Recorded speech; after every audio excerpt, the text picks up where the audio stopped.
Hello friends, नमस्कार।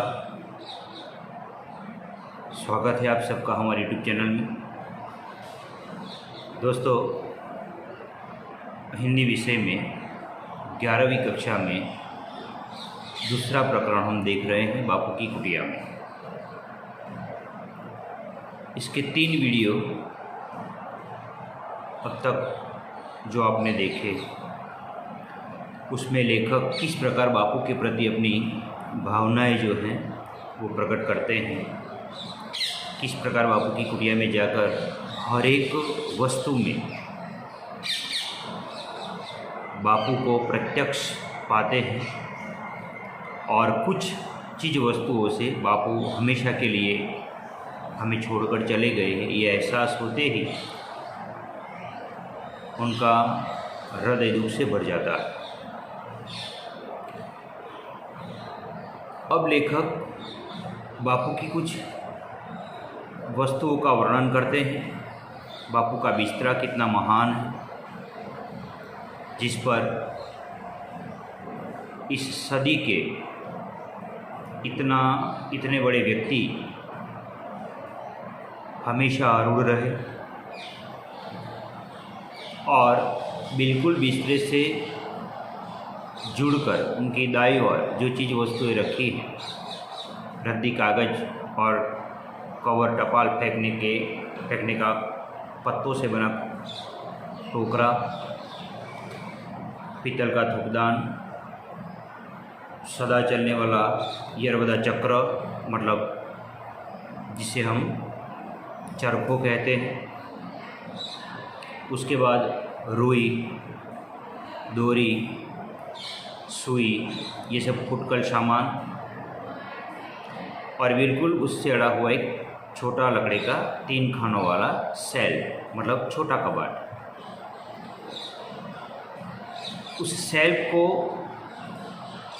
Self के बारे में लेखक कहते हैं कि अगर बापू को समझने के लिए इस छोटे से सेल्फ को भली भांति देखना ही होगा।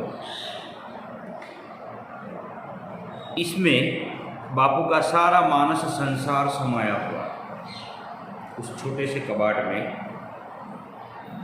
बापू का पूरा मानस संसार मतलब उनका पूरा व्यक्तित्व, उनका पूरा जीवन, जैसे हम रामचरितमानस कहते हैं, राम का पूरा जीवन, उनके जीवन का सारांश उसी में समाया हुआ है। ठीक उसी प्रकार उस छोटे से सेल्फ में बापू का सारा मानस संसार समाया हुआ है। सबसे पहले इसके ऊपर एक दफ्ती पर टंगी बड़ी अच्छी लिखी लारीनर की सूक्ति को पढ़िए। सबसे पहले उस सेल्फ के ऊपर एक दफ्ती, मतलब एक लंब चौरस चिट्ठी में, कागज़ के एक टुकड़े में बड़ी अच्छी लिखी एक बहुत अच्छी लाइनें लिखी हैं जो लारीनर की है। लारीनर एक पाश्चात्य साहित्यकार है, तो उनकी सूक्ति मतलब उनका सुविचार, उसको पढ़िए, जिसका आशय है, यदि सच्ची राह पर हो तो तुम्हें क्रोध करने की जरूरत ही नहीं, यदि गलत राह पर हो तो फिर किस बिस्तर पर, किस मुंह से आंख लाल पीली करोगे। यहाँ सत्य की ताकत क्या है। वैसे बापू का ये जबरदस्त शस्त्र है सत्य और अहिंसा को ही वे अपने अमोघ शस्त्र मानते थे। इसलिए लारीनर ने भी अपनी इस सूक्ति में, वैसे सवाल आ सकता है कि ये सूक्ति, पूरी सूक्ति लिखकर पूछा जा सकता है कि ये किसकी है, या पाश्चात्य साहित्यकार लारीनर ने अपने संदेश में क्या कहा। तो यदि सच्ची राह पर हो तो तुम्हें क्रोध करने की ज़रूरत ही नहीं। अगर आप सच्चे हैं तो आपको गुस्सा करने की ज़रूरत ही नहीं। लेकिन अगर गलत राह पर हो तो गलत व्यक्ति को किस बिस्तर पर, किस मुंह से आँख लाल पीली करोगे। आँख लाल पीली करना मतलब गुस्सा करना, क्रोधित होना। ये मुहावरा है, आँख लाल पीली करना मतलब अत्यंत क्रोधित होना। और वाक्य प्रयोग आप कर सकते हैं। क्रोध को लेकर तो बहुत सारे वाक्य प्रयोग आपके पास होंगे। तो इसलिए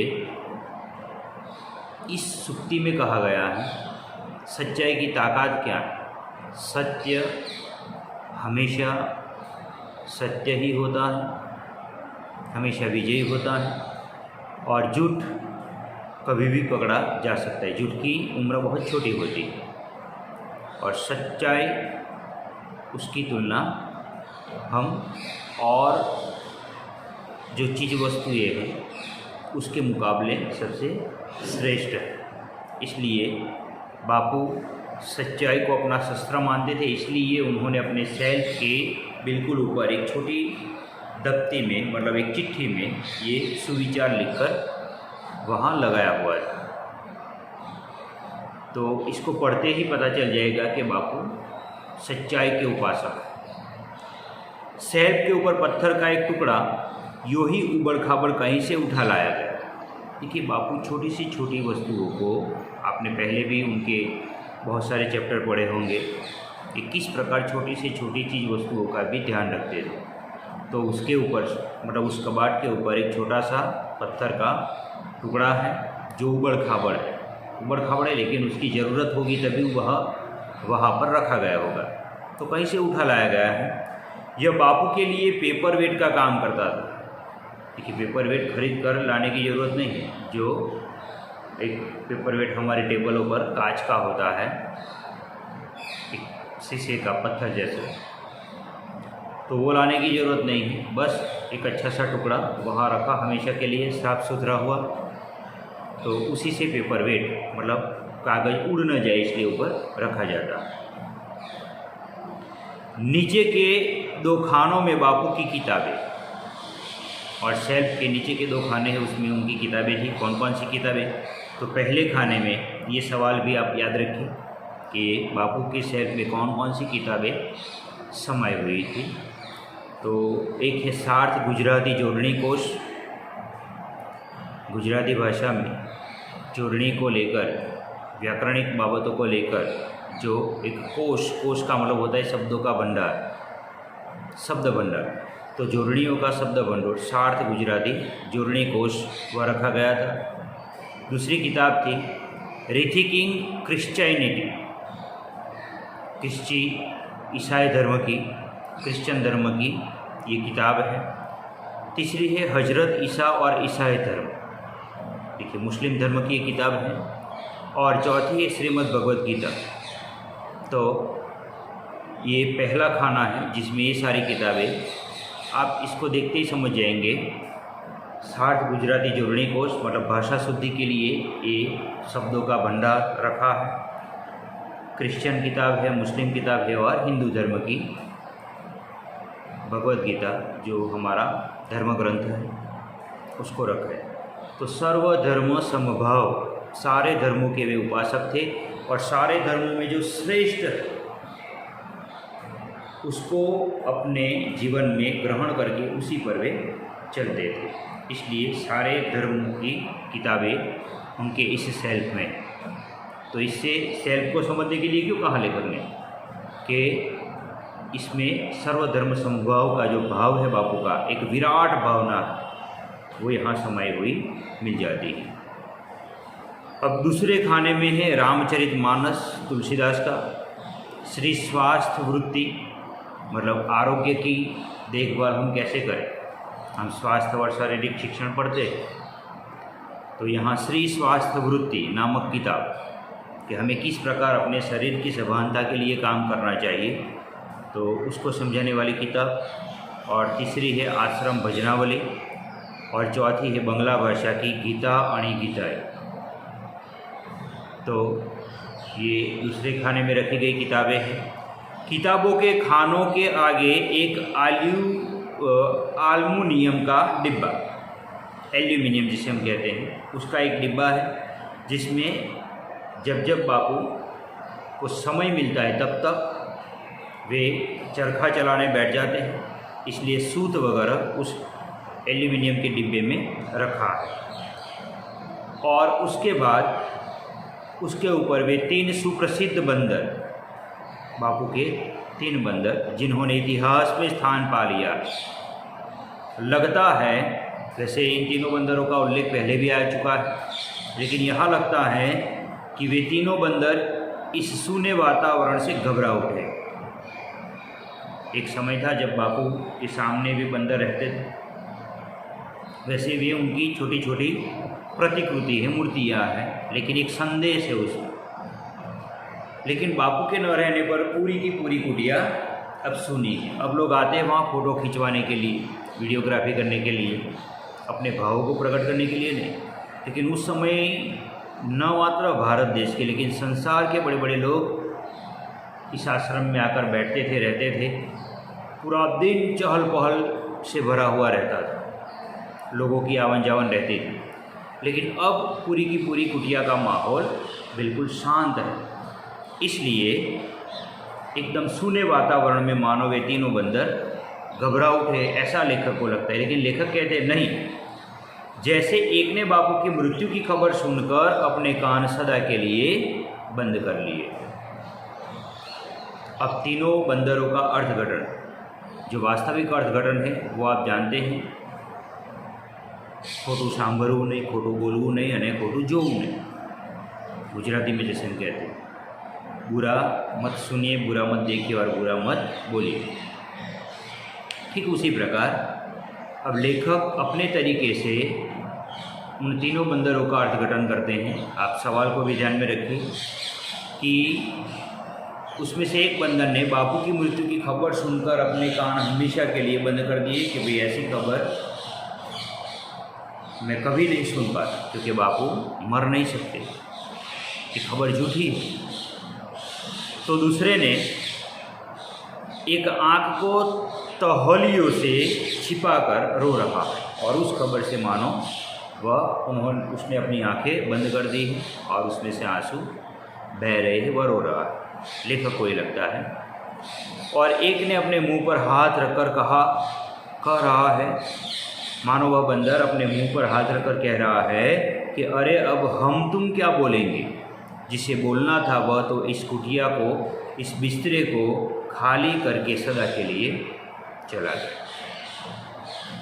तो जो हमेशा के लिए, सारे देश के लिए, सारे संसार के लोगों के कल्याण के लिए बोलते थे, वो तो इस कुटिया को, इस बिस्तरे को छोड़कर हमेशा के लिए चला गया। तो हम तुम क्या बोलेंगे।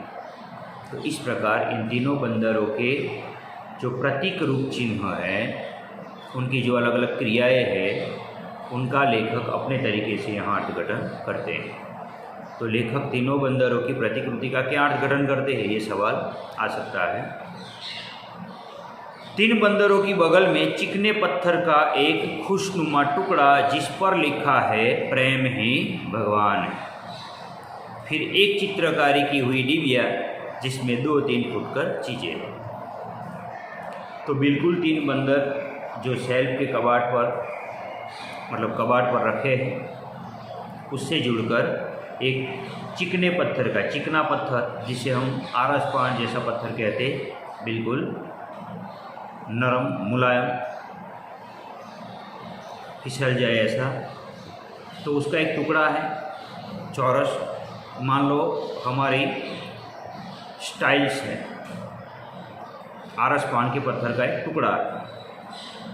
तो उस छोटे से टुकड़े, देखिए हर एक चीज़ में कुछ ना कुछ संदेश है। तो इस पर लिखा है प्रेम ही भगवान है, इसलिए सबको चाहो, प्रेम करो और भाईचारे से रहो। और फिर उसके बाजू में एक चित्रकारी की हुई डिबिया जिसमें फुटकर चीज़ें, मतलब ज़रूरी चीज़ें, छोटी छोटी चीज़ें रखी हुई होगी। बिस्तरे के दूसरी ओर 3 छोटे छोटे डेस्क जिन्हें वह शायद लिखने के समय व्यवहार में लाते थे। ये छोटे छोटे डेस्क मतलब छोटी छोटी बेंच जिसे हम कहते हैं गुजराती में पाटली,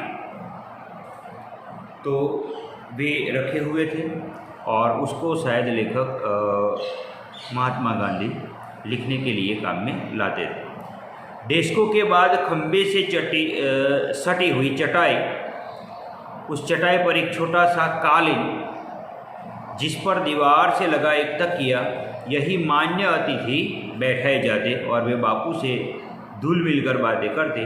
फिर सारे घर में चटाइयाँ ही चटाइयाँ।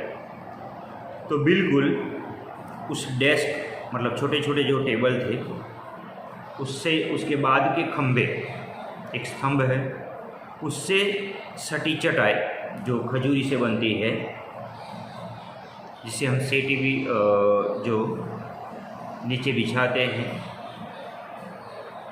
और उस पर एक छोटा सा कालीन मतलब बैठने के लिए कालीन बिछा है, पाथरण जिसे हम कहते हैं, और जिस पर दीवार से लगा एक तकिया, और उसी पर मान्य अतिथि बैठाए जाते। मतलब बड़े बड़े लोग जब आते तो उसी पर बैठते और वे बापू से धुल मिल कर मतलब बापू के विचारों में धुल मिल जाते थे, उनमें एकाकार होकर बातें करते और फिर सारे घर में पूरी कुटिया में चटाइयाँ ही चटाई। अगर बहुत सारे लोग आते तो वहाँ उसी चटाइयों पर बैठते।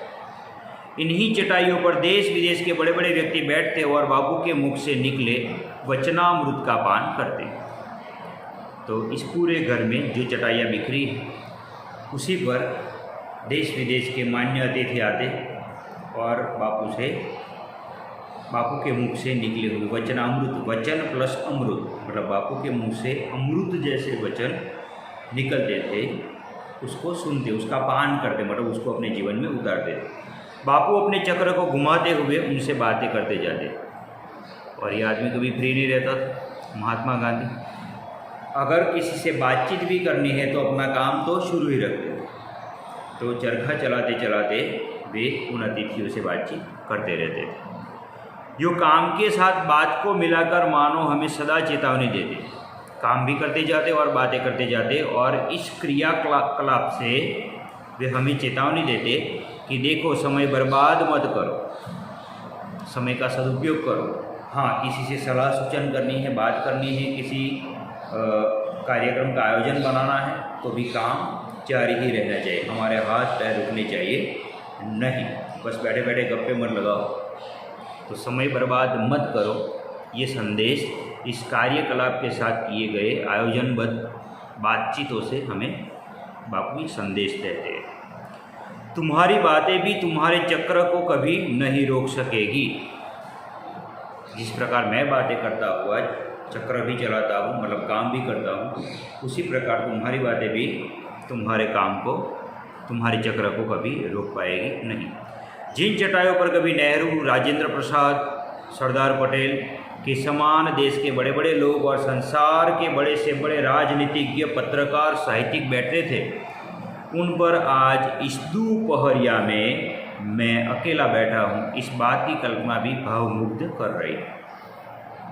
ये भी सोचते हैं कि जिन पर राष्ट्र के इतने बड़े बड़े नेता, संसार के बड़े बड़े अतिथि, राजनीतिज्ञ और साहित्यकार बैठे हैं, आज मुझे उस पर बैठने का सद्भाग्य मिला, तो इससे लेकर भावुक हो जाते हैं।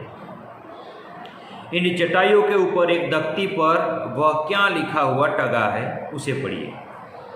इन चटाइयों पर दीवार पर एक तख्ती है, लकड़ी की होगी, जैसे एक तख्ती बनाते और उसको लटकाया हुआ है, और उस पर क्या लिखा हुआ है, क्या लिखा है कि झूठ शब्दों में निहित नहीं है, छल करने में। शब्दों में झूठ नहीं, किसी के साथ अगर हम छल कपट करते हैं तो वे झूठ है। हमारे व्यवहार में चुप्पी साध कर भी झूठ बोला जा सकता है। दोहरे अर्थ वाले शब्दों के प्रयोग द्वारा किसी शब्दांश पर जोर देकर, आँख के संकेत से और किसी वाक्य को विशेष महत्व देकर भी झूठ का प्रयोग होता है। वस्तुतः इस प्रकार का मिथ्या प्रयोग साफ शब्दों में बोले गए झूठ की अपेक्षा कई गुना बुरा है। हम सीधे सीधे झूठ बोले, उसके बजाय गोल गोल घुमा फिरा कर बोले। देखिए, अगर किसी अतिथि के लिए, किसी मेहमान के लिए, किसी दोस्त के लिए हमें कुछ चीज़ मंगवानी है या चाय का ऑर्डर देना है तो हम इशारा करके झूठ बोल सकते हैं। 2 कट